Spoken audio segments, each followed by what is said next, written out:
Hi, how are you doing? Welcome. My name is Stacy Ann Louie. Um, I'm a doula, and today I'll be talking about what a doula is. Thank you for joining me, and feel free to submit your questions. I will answer them at the end of the episode. So, what is a doula? A doula simply means mother's helper. That's the actual definition of the word. There are many types of doulas itself. You can have a doula that's a birth doula, a postpartum doula, a full spectrum doula, an antepartum doula, miscarriage or adoption doula. So, doulas play a very unique and specific role. This is to support women and families in a non-medical way itself, or birth parents and families in a non-medical way.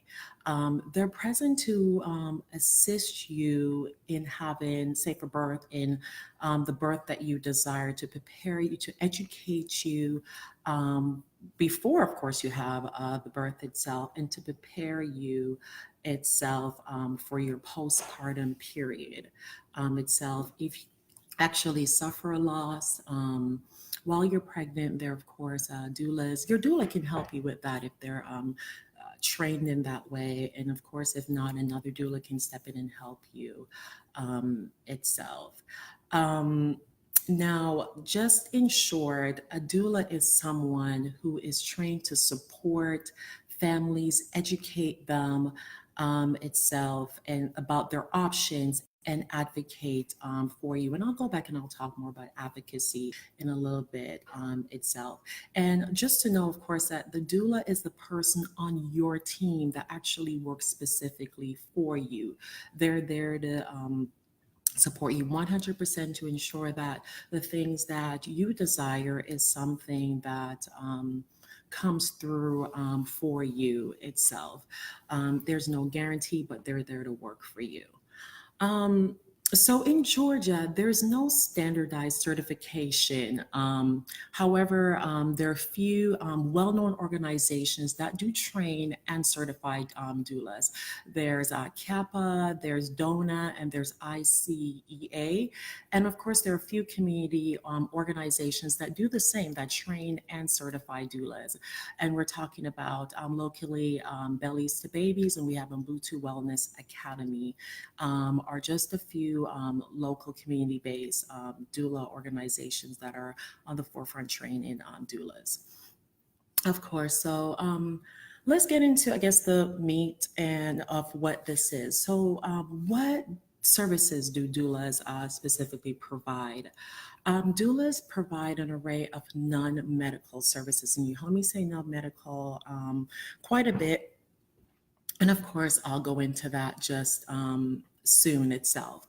Birth doulas will attend your birth in the hospital with you. If you're having a home birth, they'll, of course, come to your home with you. Some of them will physically get there the minute that, according to what you've come up with a plan, when you have decided that, hey, I'd like to have my doula support. So, where that is in the office, it's not in the office, sorry, in the actual hospital when you get there, from home to hospital, or at your home itself. They're there as to what you set up with your doula to be there for you itself. Now, other things that services that they provide, of course, some do placenta encapsulations, belly banding, hypnobirth, some do Lamaze, breastfeeding support, and of course, they have postpartum visits. Some doulas provide that with all births, and some do it separately. They're just postpartum doulas. That's what they do. And then, of course, they have postpartum care for parents and infants. Adoption specific doulas will, of course, do exactly what's needed when the baby arrives and before the baby arrives to prepare you for that itself. Uh, that's basically what they do itself. They're there, they're present to provide you evidence-based information to help to guide you. Um, So, what a doula is and is not itself. A doula is not your midwife. They're not your medical provider. They're not your prescriber. They are not a licensed therapist. They're not your chiropractor itself. A doula will not provide you medical visits. They will not diagnose you with any illnesses. They will not treat your any medical illnesses, and they won't, catch your baby for you or deliver your baby, if you want to say that. They do not speak on your behalf itself. What they do is that they advocate for you, they give you the voice itself and educate you so that when you're in that space itself, to speak well on your behalf itself. So educate you about medical terminology, what's going on with you when you do see your healthcare provider, to have that conversation that when you do walk out the office, you know exactly what it means and what's going to work for you, your family, your partner itself. Um, and to go further, of course, all these organizations will have a scope of practice to which doulas do adhere to in there. So, but the great thing is that doulas, great thing is that doulas do help parents to find their voice, as I said, and that's a big part of advocacy. Um, some of the things that the top concerns that I find that parents tend to have, at least with me and a couple of doulas that we talk about will have this too, is that when they meet with you and after, they're also concerned about how their birth partner will be included on the birth itself. This is sometimes because the birth parent itself desires for you to secure the other partner's feelings itself, that they won't be left out of the birth. And then also, so sometimes it's also the birth parent that wants to secure that my partner and I that have created this or creating this family for ourselves, we are still, they're still in the process. You're not jumping in and so say taking over. Your role is to provide support and not to be the partner. So that's something that some of the big things that we talk about, and we of course talk about steps as to how doulas do go ahead and stay within their scope and make that happen. Another thing is that parents have a lot of questions itself. They do have a lot of questions about the process of what is going on.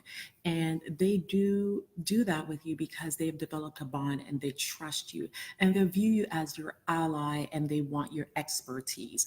And because of this, we get a lot of questions in which we're able to provide resources for services that families can go. And sometimes there are times that their providers will say, hey, this is something that you suggest. And they will run it by their doulas to say, hey, what do you think about this itself? And that's where it's important for us to know our resources, be an expert within the field that we are in, so we can say, this is the actual information that we have and not an opinion, actually, the actual expert information itself as to what we have.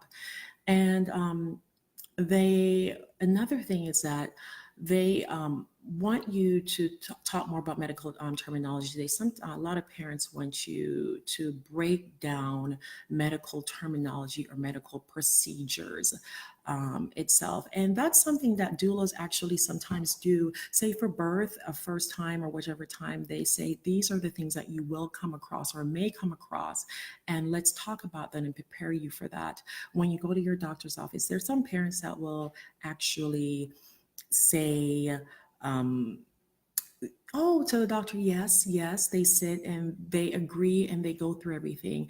And when they walk out, sometimes it's not that they don't want a voice, but they don't understand everything. So they'll come to your doula and say, hey, today at my doctor's visit, we talked about these things. and they just want you to sometimes break it down for them and help them understand and process this information for them. So that's another big thing that doulas do and help you to go through that information and secure it. It gives you a great sense of confidence when you can walk away from your from your visit, and also with your doula, knowing that you have a complete care team that's providing for you in your best itself. And then you have what looking for a doula itself, and what doula is right for you, and what should mom and dad and families and partners look for when they are looking for a doula. What doula is right for you itself. So we talked about DONA, we talked about kappa, we talked about ICEA, we of course I'll add DTI, some of the big ones that are there, and of course parent blog sites. They are some of the big resources. If you go on them, they'll actually have lists and things of questions that you can ask your doula. And what I do suggest is that you go on them and you um, print out the list itself and highlight the questions that are specific to you and things that you actually would like to ask your doula itself, and take those with you to your interview, or if you're having a phone conversation, and ask your doula about those itself. Those are great things to go by. Now, another thing I'd like to add to that is you want to ask open-ended questions itself. This way you'll get the best response that you're looking for. I always say, I'm like, you don't want to feed someone the answers that you're looking for. You want to ask them an open-ended question itself. So if you are, I don't know, let's say um, pregnant with twins, you can say, what is your experience, or do you have any experience working with multiple? So let's just be so that what, or actually better would be like, what types of families have you worked with, would be a good one.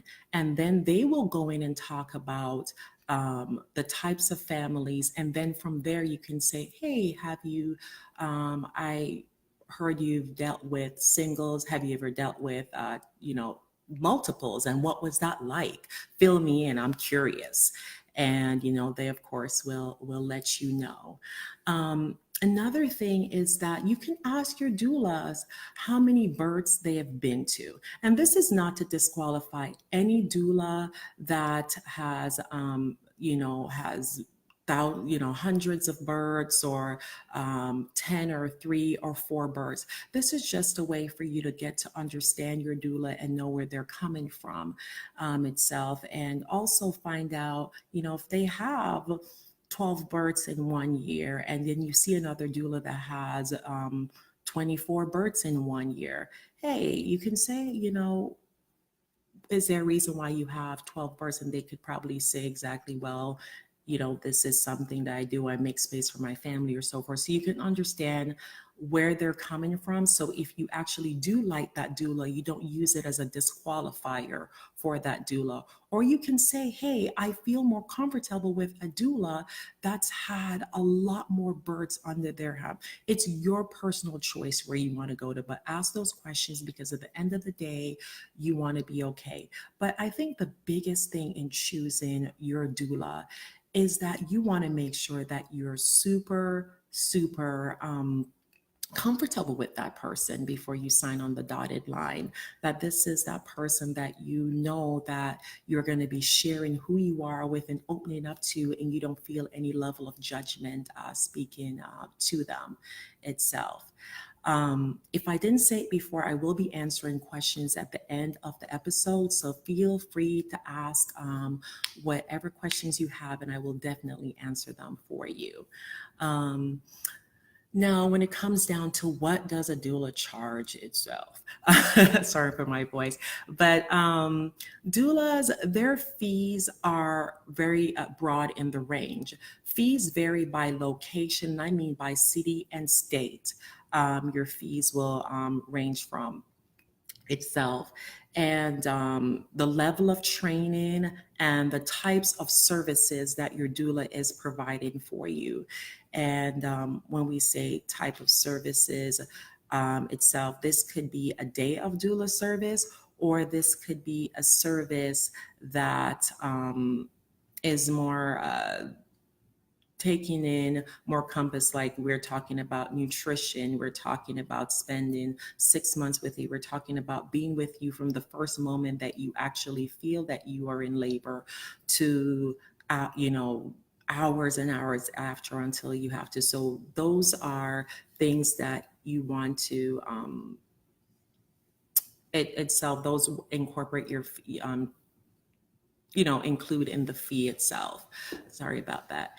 And yeah, so that's basically the long and short of how doula pricing does go for that part of it itself. And I'll say another thing about pricing and of course choosing your doula.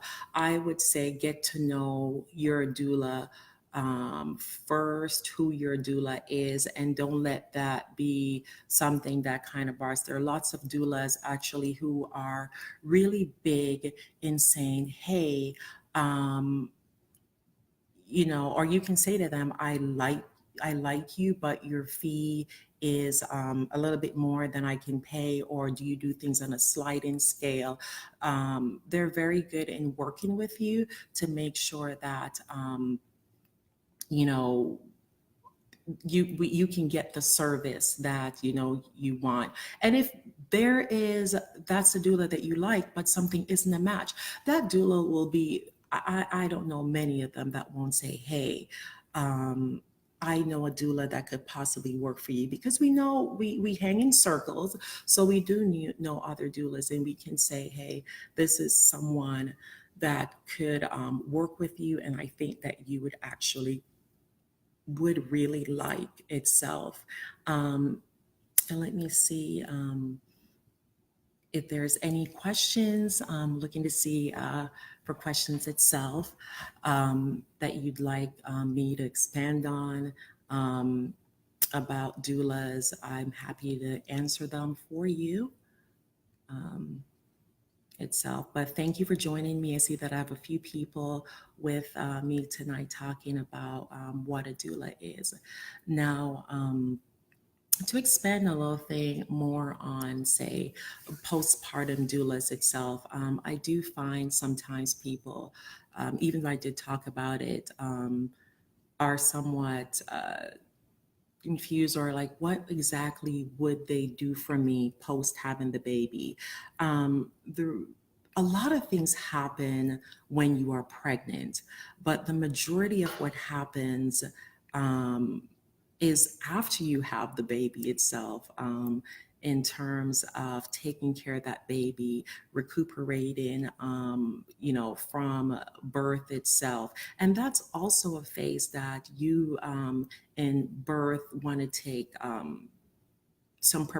large preparation for. So postpartum doulas are there to help you with the physical um, um, of getting your body back. They're to help you with your mental recuperation itself, because just like how birth is incorporating that mind body connection, postpartum is the same thing. And there are many things that happen. You can call it the baby blues, or when you go more on with that, your doula is there and will visit you and can point some of those things out for you. So those are some of the other specific things that doulas do that is something that a lot of moms do find very beneficial, to have that person to walk with them in the postpartum phase. Um, Thank you so much for watching this video, or this episode with me. episode as I talk about doulas. I hope you enjoyed this video. Please share this video or as you watch it, and also join us again for our next episode. That's going to be happening next Tuesday, September 11th at 9 p.m. We'll be talking about postpartum psychosis, what it is, what's the symptoms. We will also be discussing some of the emergency mental health resources in Georgia, including the free mobile crisis unit, what that is, and also how it works. I know I will be joining in for sure on that one. So have a great evening. Remember, you're not alone. You're not to be blamed. And with help, you will be well. Have yourself a great evening, and thank you so very much.